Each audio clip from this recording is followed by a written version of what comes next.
नमस्कार, स्वागत है आपका। मैं हूं आपके साथ सुमित गुप्ता। आप देख रहे हैं महारो राजस्थान। बुलेटिन की शुरुआत में बात कांग्रेस विधायक के बेटे पर गैंगरेप के मामले की। पीड़िता के 164 के तहत बयान कोर्ट में आज दर्ज होंगे। दीपक मीणा पर विधायक पुत्र दीपक मीणा पर दुष्कर्म का केस दर्ज हुआ है। कांग्रेस विधायक जौहरी लाल मीणा का बेटा है दीपक। मामले में एक्शन में राष्ट्रीय बाल आयोग के अध्यक्ष राष्ट्रीय बाल आयोग एक्शन में है। राष्ट्रीय बाल आयोग के अध्यक्ष दौसा आएंगे आज प्रियंक कानून को और केस की प्रोग्रेस रिपोर्ट लेंगे। कांग्रेस विधायक के बेटे पर गैंगरेप का मामला एक्शन में। राष्ट्रीय बाल आयोग के अध्यक्ष आज दौसा आएंगे।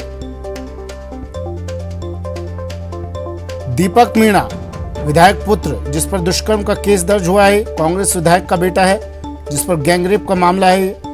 पीड़िता के 164 के तहत आज बयान दर्ज होंगे। राष्ट्रीय बाल आयोग के अध्यक्ष भी दौसा आएंगे प्रियंक कानून को और केस की प्रोग्रेस रिपोर्ट लेंगे। कांग्रेस विधायक के बेटे पर गैंगरेप के मामले में पीसीसी चीफ गोविंद सिंह डोटासरा ने बचाव किया। कहा, केवल आरोप से सच साबित नहीं हो जाता। यदि कोई दोषी होगा तो बख्शा नहीं जाएगा। आरोप तो वैभव पर भी लगे थे, फिर वापस ले लिए गए। पुलिस की जांच में कोई हस्तक्षेप नहीं है, ये कहा गोविंद सिंह डोटासरा ने। और साथ ही कहा, जो भी कोई दोषी है उसे सजा मिलनी चाहिए। आरोप लगना और प्रमाणित होना दोनों अलग अलग बातें हैं।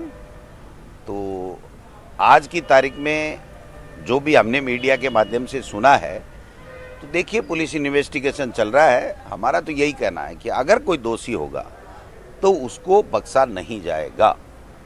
लेकिन आरोप तो वैभव गहलोत के ऊपर भी किन्हीं लोगों ने लगाए थे। 2 दिन बाद में उन्होंने कह दिया नहीं साहब, इनका कोई लेना देना नहीं है। तो आरोप लगना और प्रमाणित होना, तो पुलिस में हमारी तरफ से कोई इंटरफेरेंस नहीं है। वो निष्पक्षता के साथ में उस मामले की जांच करेगी और जांच में जो निकलेगा, जो भी दोषी होगा उसको सजा मिलनी चाहिए। इसमें कोई दिक्कत वाली बात।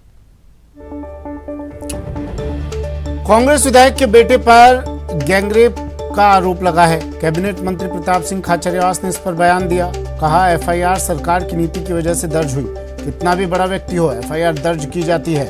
1 साल बाद मामला उठा है, जांच का विषय है। दोषी बचना नहीं चाहिए, निर्दोष हंसना नहीं चाहिए। फर्स्ट इंफॉर्मेशन रिपोर्ट दर्ज हुई है। वो इसलिए दर्ज हुई है क्योंकि मुख्यमंत्री ने खुद ने आदेश दिया है कि कोई भी व्यक्ति थाने में आए तो उसकी फर्स्ट इंफॉर्मेशन रिपोर्ट दर्ज करो। एफआईआर दर्ज किसने की? राजस्थान की सरकार ने, राजस्थान सरकार की नीति ने। कोई भी कितना भी बड़ा आदमी हो, हमारी नीति है एफआईआर दर्ज करने की, तभी तो एफआईआर में नाम आया है। आप मुझे ये बता दो, यदि हम नहीं चाहते या यदि पॉलिटिकली प्रेशर होता तो क्या एफआईआर में नाम आ जाता? क्या वहीं पे नाम रोक देते? ये फालतू की बातें बीजेपी वाले करते हैं। जांच का मुद्दा है, निर्दोष फंसना नहीं चाहिए और दोषी बचना नहीं चाहिए। अब उस एफआईआर की कितनी सच्चाई है? किसी राजनीतिक व्यक्ति के बच्चे के खिलाफ जब मुकदमा दर्ज होता है और 1 साल बाद जब सारा मामला उठता है, 1 साल बाद, तो जांच का विषय है, सच्चाई सामने आनी चाहिए। कोई नेता का बेटा होने का मतलब या नेता का रिश्तेदार होने का मतलब ये तोड़ना है कि आप उसको फांसी पे चढ़ा दोगे। ये सच्चाई सामने हो। यदि नेता का बेटा हो, चाहे किसी और का बच्चा हो, यदि वो दोषी है तो कानून काम करेगा, निर्दोष है तो उसको छोड़ेगा। ये नियम है, उस नियम पर हम काम कर रहे हैं। इस मामले पर उप मुख्य सचेतक महेंद्र चौधरी ने भी बयान दिया। कहा, जिसने आरोप लगाए उस पर भी रेप के आरोप लगे थे। जांच चल रही है, जल्द स्थिति साफ हो जाएगी। बीजेपी की सीबीआई जांच की मांग को खारिज किया है। जौहरी लाल जी ने कल ये स्पष्ट किया है कि जिस व्यक्ति ने उनके पुत्र पे आरोप लगाए, उन्होंने उनके खुद के ऊपर भी आरोप लगाए थे पिछली बार। अब वो बुजुर्ग अवस्था में है, जब उनके ऊपर भी लगा सकते हैं।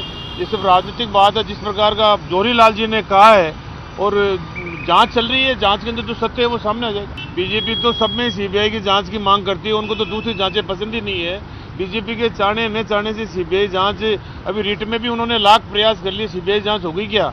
जब जांच कर रही है, एसओजी कर रही है, और विभाग कर रहे हैं, पुलिस विभाग कर रहा है, तो वो भी एक विभाग बने हैं, सरकार ने विभाग बनाए, वो अपनी अपनी जांच कर रही है। जांच में सामने आ जाएगा जो भी इसमें।